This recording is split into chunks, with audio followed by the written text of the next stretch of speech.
Now let us go to operations on sets. In operations on sets, the first operation we have is intersection of two sets.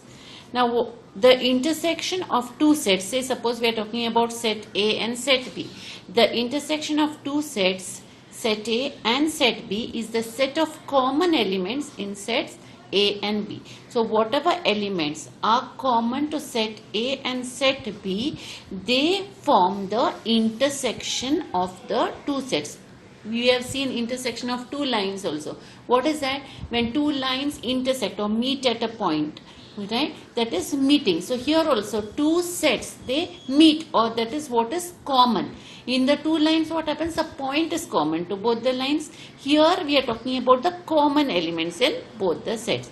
So when we are saying about intersection of sets, it is written as, we write the intersection of set A and B as A intersection B. So you see this intersection symbol, it is like an inverted U. So A intersection B, and it is read as A intersection B.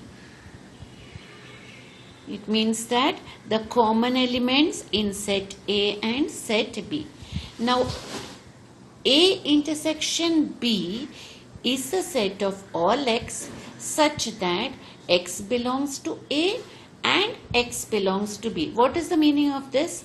That means this A intersection B set will contain such elements where the elements belong to set A as well as to set B. That is why x belongs to A and x belongs to B. Let us take an example. See the first example. We have A here.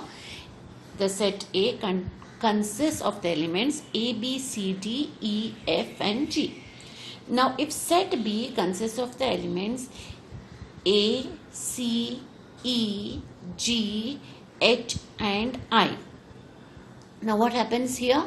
We have to represent this by a Venn diagram. You see a Venn diagram which is drawn here. We are representing it by a Venn diagram. Now when we are representing it by a Venn diagram, set A is written here, set B is represented here, but both the sets or both the circles are overlapping each other.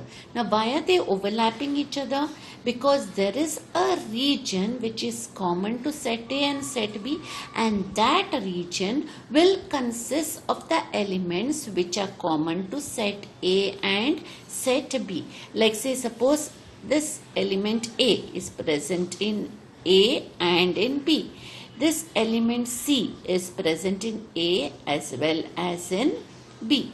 This element E is present in A as well as in B.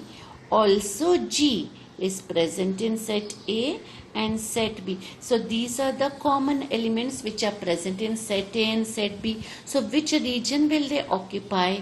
This region which is common to the two circles, that is A, C, E and G will come over here.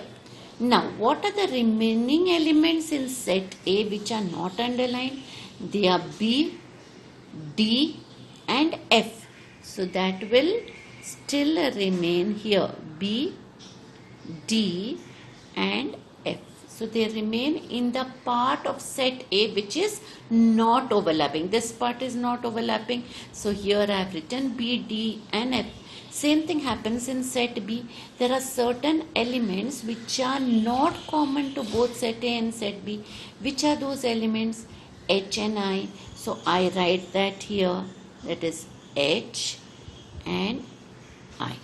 So this is how we represent the two sets, and once the two sets are represented which are having elements in common to each other, if anyone asks you what is A intersection B, we don't have to look at these two parts. We have to just look at the part which is common to set A and set B and list those elements, that is A, C, E and G. Let us see one more example now. Now we see example 2 here. Here we have set P consisting of the elements 1, 2, 3, 4, 5, 6 and 7. We have set Q consisting of the elements 1, 3 and 5.